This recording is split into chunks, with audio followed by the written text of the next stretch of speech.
Everyone, welcome back to mini vlog. तर मागच्या काही मिनी व्लॉगमध्ये मी म्हटली होती की सेमिस्टर एक्झाम संपत आलेले आहेत. त्यानंतर आम्हाला सुट्ट्याही 10-15 दिवसाच्या भेटल्या. त्यामुळे मी गावाकडे आले होते आणि गावाकडे आल्यानंतर बोर, डाळे, ऊस असं काही खायला भेटलं नाही, असं कधी होतच नाही. कारण सध्या सीझन तेच सुरू आहे, बोर, डाळे वगैरे. आणि सर्वकडे म्हणजे एकदम हिरवळ हिरवळ पसरलेली होती शेतात.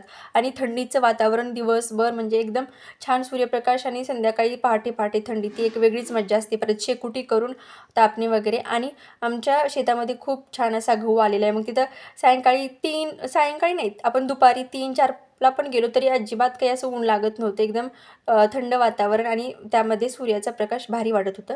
आणि आता पुढचं सेमिस्टर सुरू होत आहे, म्हणजे सुट्ट्या झालेल्या आहेत मागच्या सेमिस्टरच्या 10-15 दिवसाच्या. आता नेक्स्ट सेमिस्टर सुरू, त्यानंतर सेमिस्टरचे प्रॅक्टिकल वगैरे तर येणारच. मग त्याआधी म्हटलं एक मिनी ब्लॉग टाकूयात. आणि शेतामध्ये एक शंख भेटला, त्याचा पण व्हिडिओ करून घेतला. आणि सध्या HMPV व्हायरसच्या न्यूज खूप येत आहेत. मग त्याबद्दल मी सर्च करत होते, पण तो व्हायरस 2001मध्ये किंवा 1900मध्ये पण आलेला होता. त्याच्यामुळे तो व्हायरस एवढा काही असं डेंजर नाही, फक्त आपल्याला काळजी घेणं गरजेचं आहे. थंडी खोकला असेल तर लगेच हॉस्पिटलमध्ये जाऊन यायचं.